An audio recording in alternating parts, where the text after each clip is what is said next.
2,5 недели в Ижемском и Ударском районах работали наши федеральные коллеги, съемочная группа документального проекта «Земля людей». Программа выходит на телеканале «Россия. Культура». Журналисты и операторы ходили на охоту, варили капусту по коме, знакомились с традициями нашего севера и жизнью глубинки. Научились плести из бересты. Во всем подробнее Анастасия Тюрнина. Наших коллег мы встретили уже в Сыктывкаре, после командировки по Ижме и Ударе. В багажнике авто заметили белые пимы. Как оказалось, они спасли от морозов автора идеи и руководителя экспедиции Анну Коряковцеву. Съемочная группа была подготовлена к путешествию. Заранее были закуплены теплые вещи и обувь. Но снимать на улице пришлось долго, поэтому ноги сильно мерзли. Когда мы брали интервью в Ижме, мне очень подробно объяснили, что теплее пим нет. Я немножко так, думаю, ладно, давайте попробуем. А у меня была всегда мечта, что теплая обувь – это какая-то просто фантастика. Значит, нашли пиму в деревне, которые шились лениводами. Это специальная система, ее не все могут пиму шить. Это технология обязательная. Они как будто меня ждали. Абсолютно идеальная серия по ножке. И мне было очень тепло. Это совершенно другого качество, что ли, обувь. Я не могу это объяснить. Мне сразу показалось, что я дома где-то у камина. И дальше почти 2 недели командировки я была в тепле. А для меня это очень важно. И все, это уже из разряда моей любимой обуви.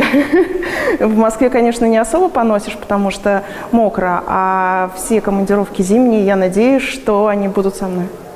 Земля Коми встретила экспедицию белоснежной зимой. На Ударе съемочная группа познакомилась с традиционной мезенской росписью, старинными иконами, узнала историю ударского костюма и родовых пасов. Пожалуй, самым зрелищным оказалось варенье капусты по коме в деревне Кривое.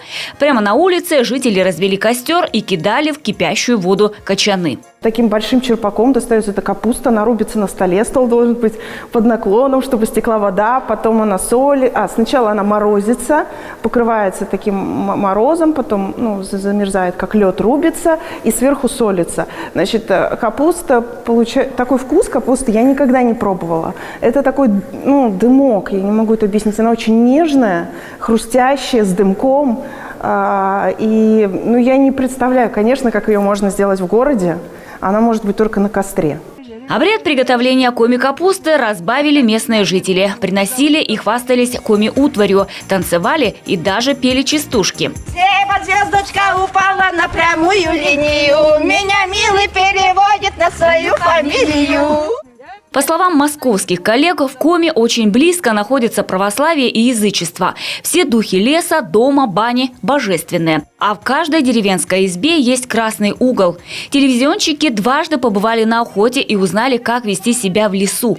В Ижме им удалось познакомиться с женщиной-охотником. Ее судьба поразила автора «Земли людей». Ижемка живет в глуши, содержит свое хозяйство. В магазине бывает лишь раз в 3 месяца. С точки зрения развития внутреннего туризма, Коми должна стоять впереди многих регионов страны, говорят участники экспедиции. Здесь есть на что посмотреть, да и условия в гостевых домах и гостиницах, в которых они останавливались, просто отличные.